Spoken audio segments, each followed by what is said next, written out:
Coming up on Locked On Dodgers, Clayton Kershaw was masterful, took a no-hitter into the sixth inning, left after 6 innings, allowing just the one hit facing the minimum. Dodgers shut out the Rockies, but Kershaw said some things after the game that were a little bit concerning about his potential health. So we're going to get into the game, what this could mean for Kershaw physically, and then we will talk about Max Muncy coming back and the Dodgers' decision to option Michael Busch instead of one of the other people. That's what's on tap, so let's get Locked On Dodgers. You are Locked On Dodgers, your daily Los Angeles Dodgers podcast. Part of the Locked On Podcast Network, your team every day.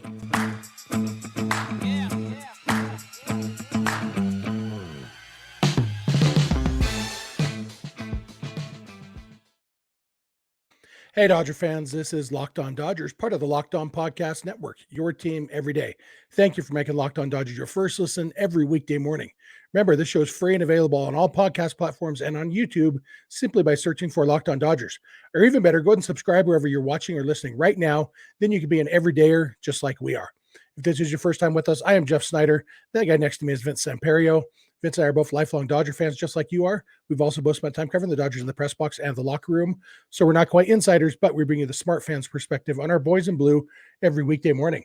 This episode is brought to you by Game Time. Download the Game Time app, create an account, and use code LOCKEDONMLB for $20 off your first purchase. Last-minute tickets, lowest price, guaranteed.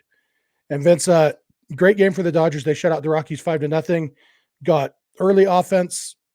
The offense kind of shut it down after that, but you get 5 runs with Clayton Kershaw on the mound these days. I guess for Kershaw's whole career, that's kind of the definition of him is 5 runs is going to get the job done, 178 out of 179 times or whatever it is. So Dodgers shut out the Rockies. It's their third shutout in their last 6 games. Bullpen was great again.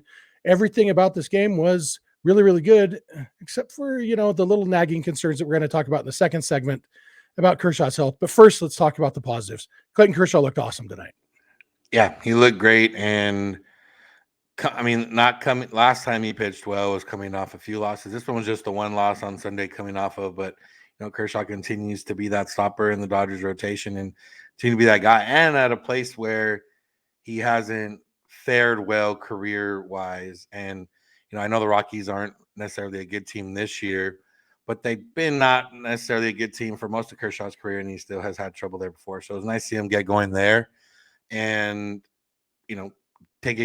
give somebody the ability to think like, oh man, could Clayton Kershaw throw no hitter, even though once you got into the 6th inning, pitch count wise, he wasn't going to get there anyways. But you like to have that hope. And for the Dodgers, J.D. Martinez puts up 2 home runs, gets into the 300 home run club. The Dodgers score some other runs, some other ways. James Outman contributes. Get to see other people contributing. J.D. get back into it. And, for the most part, get out of one game in Colorado kind of healthy. We'll talk about that part in the second part. And anytime you can do that, you'll take that with, you'll take the game going through without any big issues, and then you'll take the next one with the win. Yeah, and for me, Kershaw was kind of the pre-stopper. It wasn't shutting down a losing streak, but it was preventing a losing streak because, if we come into this series and if a visitor from the future came and said, hey, just so you know, the Dodgers win 2 out of 3 in this series, I think we'd look at Kyle Freeland against a bullpen game as the game the Rockies had the best chance of winning, which is what's happening on Wednesday. And so, Dodgers losing on Sunday, Kershaw getting this win means even if they do lose game 2 of this series, it's not a 3-game losing streak, so it's that pre-stopper thing, which is, maybe it just underscores why every start's important. And because every time you win, you're not starting a losing streak or extending a losing streak. So maybe that's all that matters. Pitch count wise, I actually think Kershaw, the main reason he wasn't going to throw no hitters because it's Coors Field, and it's nearly impossible to throw a no hitter at Coors Field. Only one person has ever done it, and that was 27 years ago. So it wasn't going to happen. But 79 pitches through 6 innings, it's not crazy to think Kershaw could have got it done in 115 pitches. And I think Roberts would have let Kershaw throw 115 pitches if Kershaw was feeling up to it, and the pitch count, if the no-hitter was still intact. Kershaw did smile and tell reporters that he would not have come out of the game if the no-hitter was still intact. They asked if he was relieved that he gave up the hit because he wasn't feeling great, and he didn't admit to being relieved, but he kind of smiled and said, I definitely would have stayed in the game if the no-hitter was going, which, we'll probably touch on that comment a little more in the second segment too, when we talk about Kershaw's health. But this game, I guess other things besides Kershaw, J.D. Martinez hit 2 home runs, his 299th and 300th of his career, which was awesome. Coming into this year, only 4 players in history had hit their 300th career home run in a Dodger uniform, and now 2 more guys have done it this year. Have you seen that on Twitter, Vince, or do you know any guesses on who the other 4 were who did it and hit their 300th career home run as a Dodger? 2 of them, probably all 300 of their first 300 came as Dodgers, and the other 2 were not all as Dodgers.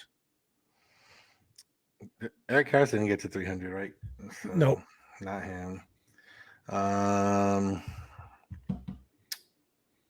Yeah, without having this question beforehand, now it would take too long. One of them has the same last name as your podcast co-host. Oh, Duke. Yep. And the other longtime Dodger was a teammate of his who was just elected to the Hall of Fame last year. Gil Hodges. Oh, yeah. And then the other 2 are Gary Sheffield and Adrian Gonzalez. So, but Freddie Freeman and J.D. Martinez have added themselves to the list this year, which is exciting. Ryan Brazier pitched another good inning. I wonder if we're going to have a conversation about Ryan Brazier at some point. I was thinking, I don't remember the first time we ever talked about Evan Phillips on this podcast. I'd love to go back and find out. I do remember the first time we ever talked about Chris Taylor.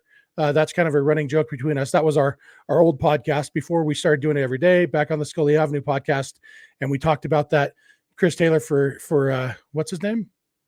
Zach Lee. Yeah, I knew you'd know.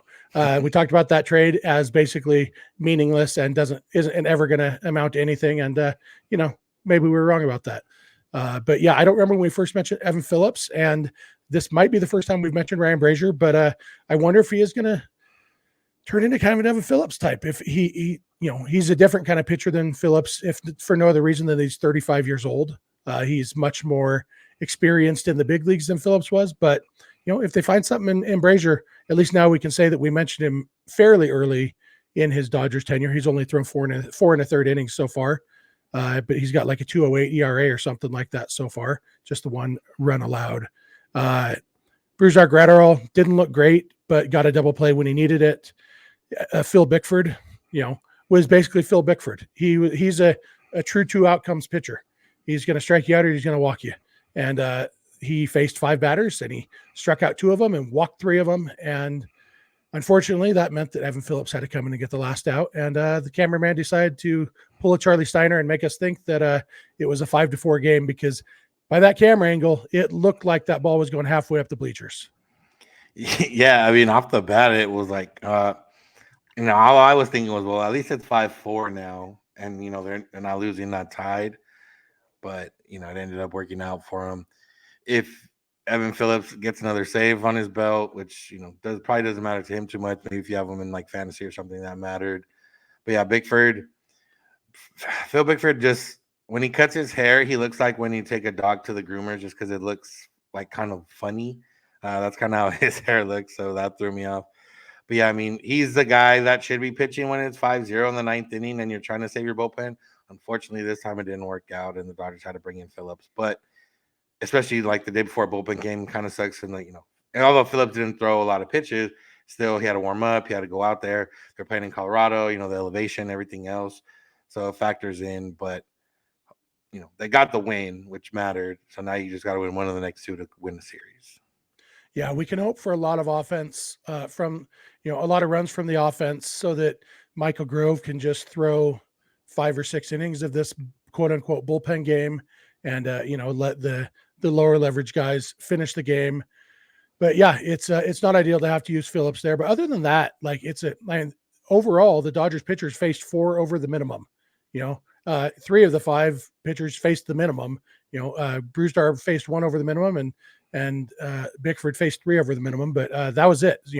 Only 4 guys on the Rockies even got to bat 4 times. So we'll take that. We're going to come back in a minute. We're going to talk about Kershaw's health, his comments after the game about why he came out of the game and all of that. So thank you for making Locked On Dodgers your first listen every weekday morning. And please keep it Locked On Dodgers. This episode is brought to you by Game Time. Look, do you like stuff? Do you like going to games or concerts or comedy shows or whatever? If you do, it shouldn't be stressful. Getting tickets to these things shouldn't be stressful. And unfortunately, you probably know it often is. It's like, oh, there's so many different places to buy them. Am I going to get the best price? What are all these fees? You get mad at the human species for being such slime balls, for marking up their tickets so much, all that stuff. Well, it shouldn't have to be that stressful. It shouldn't be hard to find the best price on your tickets. And that's why Game Time exists, because they have killer deals on last minute tickets and a best price guarantee. So you can stop stressing over the tickets and start getting hyped for the fun you will have. So forget planning months in advance. Like I said, Game Time has deals on events, tickets right up to the day of the event. You can get exclusive flash deals on tickets for, games, comedy, theater, more concerts, whatever. And you'll always get the best price. If you find tickets in the same section and row for less, Game Time will credit you 110% of the difference. So snag the tickets without the stress with Game Time. Download the Game Time app, create an account, and use code LOCKEDONMLB for $20 off your first purchase. Terms apply. Again, create an account and redeem code LOCKEDONMLB for $20 off. Download Game Time today. Last minute tickets, lowest price, guaranteed.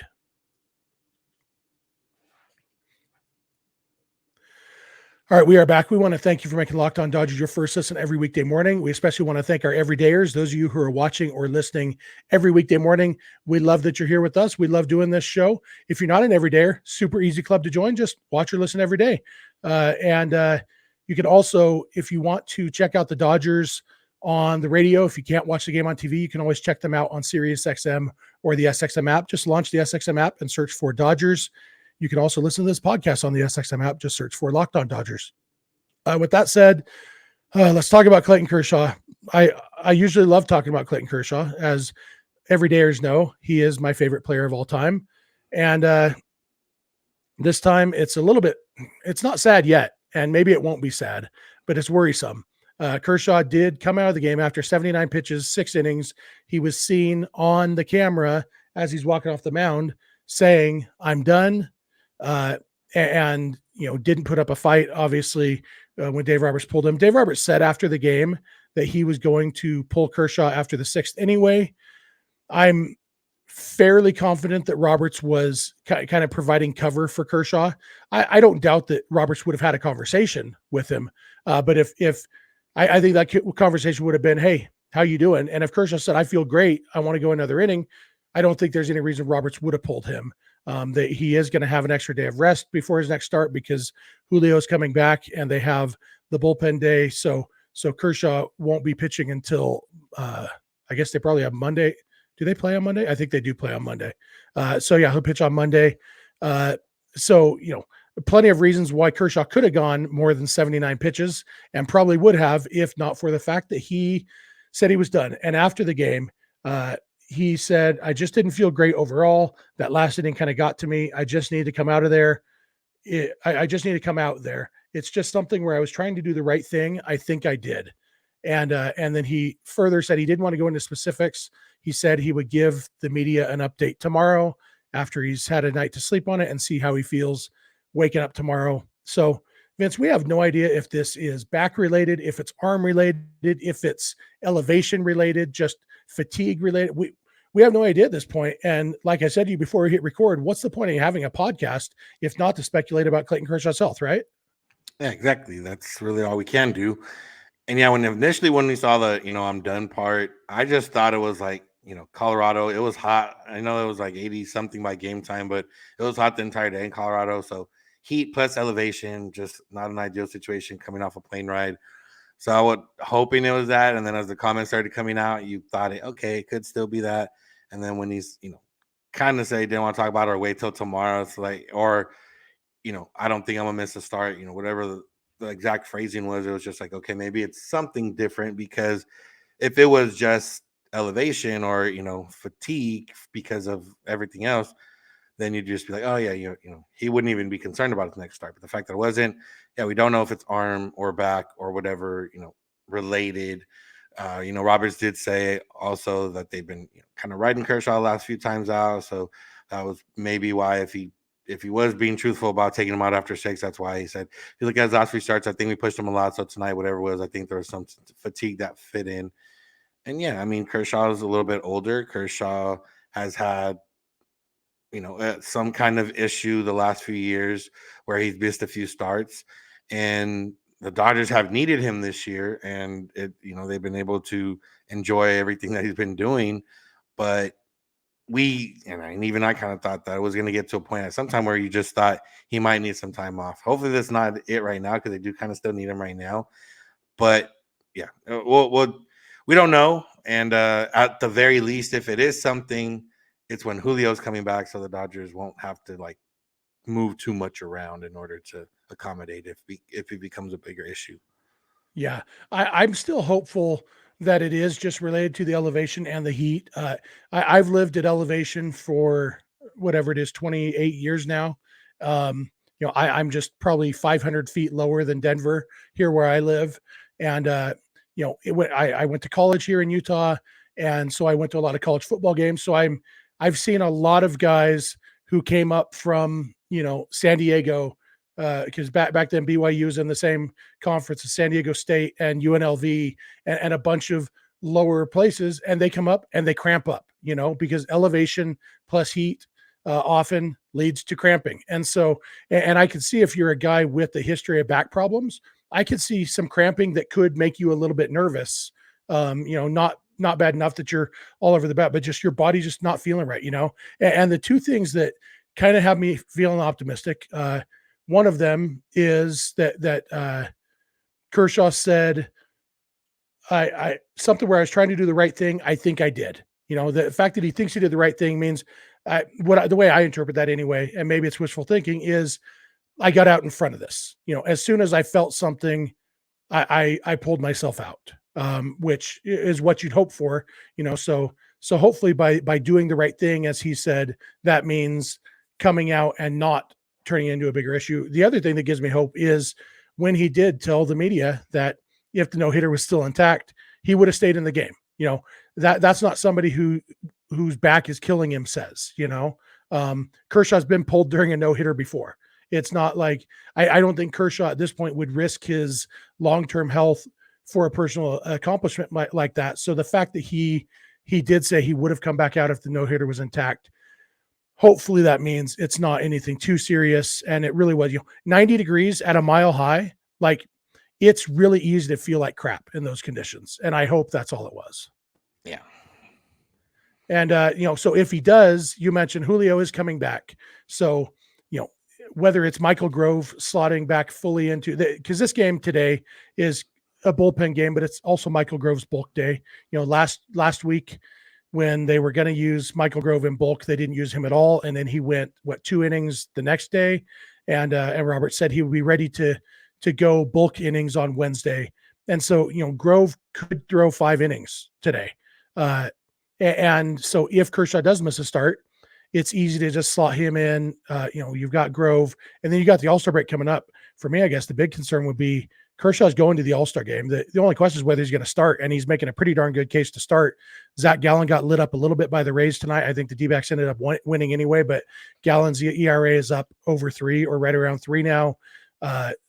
Marcus Stroman got knocked around a little bit. He still has a little bit lower ERA than Kershaw, but I think it's Stroman and that Bryce Elder dude on the Braves are the only guys with lower ERAs than Kershaw. Kershaw leads the, I guess Gallen probably got the win, so he probably tied Kershaw at 10 wins for the league lead. Kershaw is making a good case to start the All-Star game, and I don't want him to need a break, you know, but I do think that Kershaw would decline and say, you know, I need this break. I need to not throw for a week and use the All-Star break as that opportunity to do so. But, you know, I definitely don't think it's anything too serious, but it, you know, because of the timing of the All-Star break, Kershaw could, you know, get a little bit extra break if he did. When's the All-Star break? Is July 10th, 11th. Okay, so he probably would have. So if he pitches Monday, Tuesday, Wednesday, He'd have Thursday, 2 more Friday. starts. Yeah. So he might, because I think he'd be scheduled to pitch either the Saturday or Sunday right before the All-Star break. So I wonder if he's going to decline the All-Star game anyway, if he's pitching that late. But, I guess it wouldn't be the end of the world if he did need to miss these 2 starts and tack it on to the All-Star break and get 3 full weeks off, kind of, or at least 2.5 weeks off as just missing 2 starts. Yeah, wouldn't They be don't ideal. play the Sunday before the All-Star break, so. Oh, okay. Oh, so all right. So, but he might not, because if he pitches Monday, if they stick with the 6-man, with the bullpen game or a Michael Grove game, then that would mean that Kershaw would only have 1 start left before the All-Star break, and he'd be slotted in to start the first game after the All-Star break. Yeah. So those are things they'll probably take into account if they're looking at, if he only has 1 start left before the All-Star, although if he doesn't start, then that bumps everybody up and then his spot would come up again, I guess. So, a lot of things for them to consider, but really we won't know much until hopefully not long after you're listening to this episode. Kershaw will talk with the media and give a little bit of an update on how he's feeling and what he felt today. And hopefully it was just, it's hot and it's high, and I feel like crap today. And the fact he only struck out 2 guys. There was a one of the outs in that last inning he pitched was hit 105 miles an hour. It wasn't a classic Kershaw game. It was more of the classic later era Kershaw where he doesn't have his best stuff, but he still gets the job done. It was that kind of classic Kershaw, not dominant classic Kershaw. So the fact that he faced 18 batters and got 18 outs is pretty darn impressive. Mm-hmm.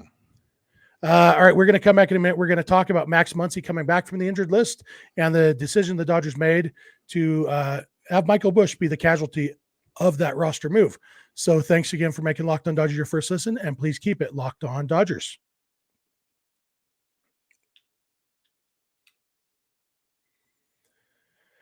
We have returned, and so has Max Muncy. We want to thank you again for making Locked On Dodgers your first listen. We also want to remind you, you can check out the hometown radio broadcast of every Dodger game live on Sirius XM or the SXM app. Just launch the SXM app and search for Dodgers. And Muncy came back from the injured list. He walked his first time up, walked and scored. Didn't do anything the rest of the game. He was a casualty of Doug Eddings 2 different times. He should have been in a 3-1 count. Instead, Doug Eddings put him in a 2-2 count because Doug Eddings is a really bad umpire. This doesn't count as my one more time this year that I'm allowed to complain about the umpires because it's just a casual mention. But yeah, Doug Eddings sucks. But anyway, Muncy came back, and that meant that the Dodgers had to send somebody down, and that person ended up being Michael Busch, who in a way it made a lot of sense because Michael Busch was Max Muncy's replacement. He was playing third base in Muncy's place. I did say the other day I thought it might be Yonny Hernandez because I don't think he's really much of a major leaguer and hasn't played in the 2 games he's been on the roster now. All those things, all those reasons why it might have made sense. But in the end, it did end up being Michael Busch. Were you surprised about that, Vince?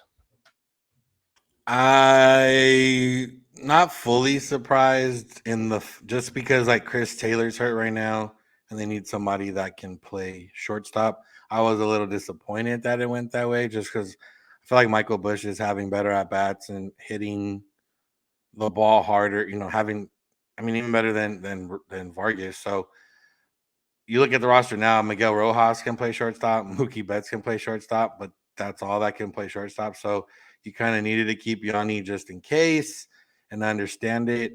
I do think, with DeLuca, maybe hasn't really shown too much, or they haven't been giving him as many opportunities as possible. So I thought maybe Busch could have stayed up. But I think it was just a casualty of the situation for Busch, which kind of sucks.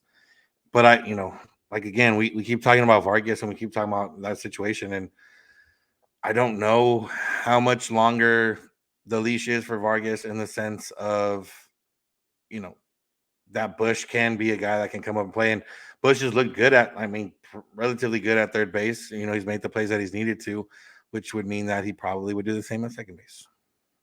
Yeah, I think so. And, I was talking with a friend of mine the other day about how I feel like we maybe didn't give my friend Andre made this point to me. Maybe we didn't give Busch enough credit for being as good an athlete as he is. We think about maybe we should have, because we know he's drafted as a first baseman and the Dodgers immediately moved him to second base, which means the Dodgers first thought was, you're too athletic to play first base. You've got potential to play somewhere else. And he's got some speed. He's agile. He's a really good athlete. And so I've been impressed by that. To our credit, we have to look at based on all the other reports. So that's their fault, not ours. Yeah, exactly. Blame I don't know who we're blaming. Whoever, but he's a very good athlete. Honestly, I feel like this has as much to do with Busch's development as anything. It's like with Muncie coming back, it seems like on the days that Vargas isn't playing, it's going to be Mookie Betts at second base. And so Busch wasn't going to get playing time immediately in the big leagues. And so send him down the minors where he can play every day. That's probably best for his development. You can only sit on the bench for so long. And, but yeah, I do think that there's some sort of decision coming up on Miguel Vargas, whether it is, hey, why don't you go? Yeah. And I talked about this the other day, go back to AAA, get your confidence back, get your swing back, and remember that you're a freaking good hitter. And so get that guy back and then come back up to the big leagues. I don't know if that's coming because again, Vargas, sitting on the bench, it seems like this must be a temporary plan. If they didn't send him down, this must be all right, let's get him kind of a mental reset. They tried it with Cody Bellinger last year, but sometimes these things actually do work. Bellinger's not the best case study. But maybe this will work for Vargas, and, working with the hitting coaches without the pressure of playing in a game, just figure out your hitting stuff. I assume he'll be in the lineup today against Kyle Freeland. I think they'll have to go right-handed heavy, which probably means we see, Vargas and Johnny DeLuca in the lineup. And we go from there. It's maybe we see, it's hard to see an instance where we'd see Yonny Hernandez in the lineup. Not sure what would have to happen there. But which I don't know. We have if they gave Rojas a day off, and you get what you get at short. Yeah, I guess so. But Rojas' days off should be Mookie, but yeah, it's I don't know. It is what it is. And I hate that phrase, but I just said it.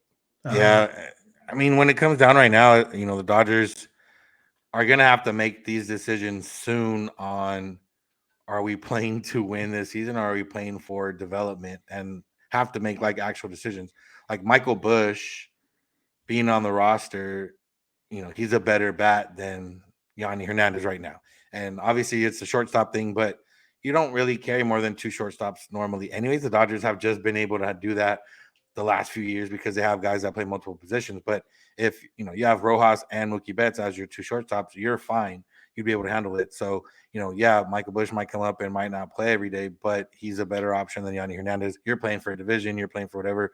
But again, some of those questions might get fixed or answered with the deadline. So I think that might be the case of just like, okay, we're going to push it through and see how long we can get into this next month, see what ends up happening. And if not, if once Chris Taylor comes back, then obviously there'll be one less spot. But once that's all done, they're going to have to make decisions. Okay, like we're going to have these guys up and they're probably not going to play much, and they might, start once or twice a week and come off the bench, but we need them in order to be good the rest of the season.